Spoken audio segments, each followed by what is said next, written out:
Assalamualaikum warahmatullahi wabarakatuh. Perkenalkan, saya Fahda Kurnia Palupi dengan NIM 2101421004 dari Prodi PBSI Rombel 2 akan menjelaskan tentang teori formalisme Rusia. Langsung saja kita simak penjelasannya. Pembahasan yang pertama akan dijelaskan mengenai sejarah teori formalisme. Lahirnya formalisme Rusia bermula dari munculnya gerakan futurisme, yaitu gerakan yang memberontak terhadap tradisi dan kebudayaan. Aliran formalisme Rusia hidup di antara tahun 1915 sampai 1930 dengan tokoh-tokohnya seperti Roman Jakobson, Shklovsky, Eisenbaum, dan Timjanov. Pada tahun 1930, keadaan politik atau komunisme mengakhiri kegiatan mereka. Lalu, gerakan futurisme itu apa saja? Yang pertama, gerakan avant-garde, yaitu gerakan yang memberontak dan menolak terhadap tradisi dan kebudayaan futurisme. Yang kedua, sastra hendaknya menyesuaikan diri dengan zaman modern yang bergerak cepat dan bentuknya tidak mengenal ketenangan. Lalu ada reaksi aliran positivisme, yaitu tidak sependapat dengan aliran positivisme yang terlalu memperhatikan data-data biografis dalam studi ilmiah dan cenderung menganggap yang ilahi sebagai yang absolut. Dan materialisme abad mesin sebagai wilayah puisi yang mendukung revolusi. Gagasan pokok formalisme Rusia ada 4. Yang pertama, defamiliarisasi dan deotomatisasi. Defamiliarisasi merupakan teknik untuk membuat teks menjadi aneh dan asing. Dalam proses penikmatan atau penerapan pembaca, efek deotomatisasi dirasakan sebagai sesuatu yang aneh atau defamiliar. Yang kedua ada teori naratif. Untuk kepentingan analis teks naratif, mereka menekankan perbedaan antara cerita, alur, dan motif.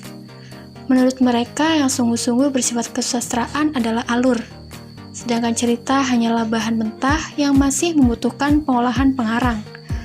Motif merupakan kesatuan terkecil dalam peristiwa yang diceritakan. Gagasan yang ketiga yaitu analisis motif. Motif berarti sebuah unsur yang penuh arti dan yang diulang-ulang di dalam satu atau sejumlah karya. Di dalam satu karya, motif merupakan unsur arti yang paling kecil di dalam cerita. Yang keempat, fungsi puitik dan objek estetik. Istilah fungsi mengacu pada penempatan suatu karya sastra dalam suatu modul komunikasi yang meliputi relasi antara pengarang, teks, dan pembaca.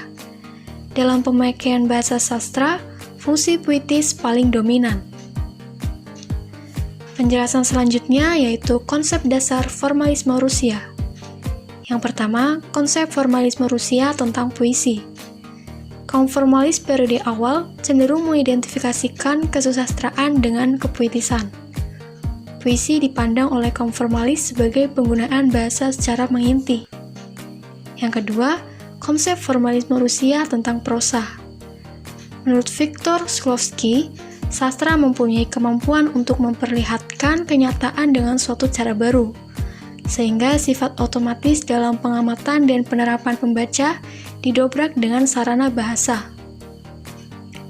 Yang ketiga, fakta sebagai landasan fabula. Menurut kaum formalisasi Rusia, suset di dalam karya sastra, prosa pada dasarnya merupakan defamiliarisasi fabula. Fabula sebagai cerita yang didefamiliarisasi di dalam suset tentunya dapat muncul tidak secara tiba-tiba. Dan yang terakhir, defamiliarisasi. Konsep mengenai proses perwujudan karya sastra yang merupakan perbedaan atau pertentangan dengan realitas objektif disebut defamiliarisasi atau penganehan, pengasinan, atau proses menjadikan sesuatu itu luar biasa sifatnya atau ostraneine. Selanjutnya, analisis karya sastra. Dalam analisis karya sastra ini, yaitu novel yang berjudul Orde Baru sebagai landasan fabula dalam novel Entrok karya Oki Madasari dalam kajian formalisme Rusia, yang ditulis oleh Alfian Romansa, Program Studi Sastra Indonesia, Fakultas Ilmu Budaya, Universitas Mula Warman. Latar belakang analisis karya sastra ini yaitu novel bertema feminisme, yaitu novel Entrok karya Oki Madasari. Dalam novel Entrok karya Oki Madasari, pengarang mengambil fakta sejarah pada zaman Orde Baru di Indonesia pada era tahun 1950 sampai 1999 sebagai latar dalam novelnya. Dalam novel ini, pengarang menggambarkan kejadian-kejadian yang terjadi pada masa Orde Baru dengan teknik penceritaan tertentu yang menyebabkan pembaca dapat merasakan kejadian yang terjadi pada masa Orde Baru.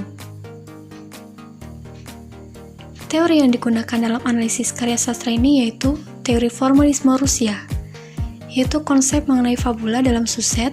Pada tahap ini digunakan teori formalisme Rusia, khususnya pandangan Shklovsky dan pendekatan objektif hingga diketahui fakta-fakta yang dijadikan landasan fabula.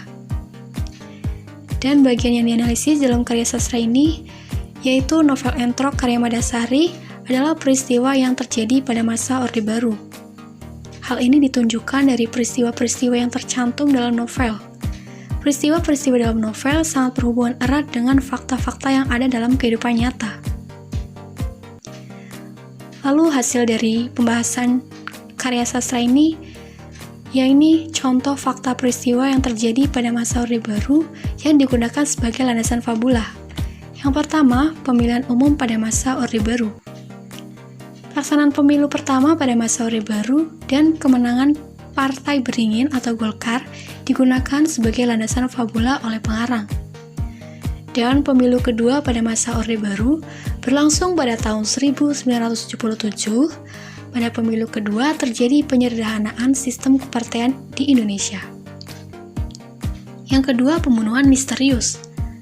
Adanya pembunuhan misterius yang terjadi pada masa Orde Baru berawal dari keluhan masyarakat karena makin meluas dan seriusnya gangguan keamanan. Berdasarkan keluhan tersebut, pemerintahan Soeharto memberi jawaban dengan menghabisi para pengganggu keamanan dengan membunuh mereka secara rahasia serta di luar jalur hukum. Yang ketiga, peristiwa Tanjung Priok. Peristiwa Tanjung Priok merupakan peristiwa yang terjadi pada tahun 1984 di Tanjung Priok.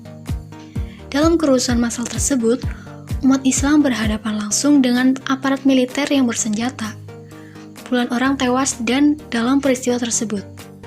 Yang keempat, peledakan stupa Candi Borobudur. Peristiwa peledakan di Candi Borobudur terjadi pada tanggal 15 Januari 1985. Pelaku dari peledakan tersebut disinyalir bukanlah dari kalangan pemerintah, tetapi berasal dari umat Islam.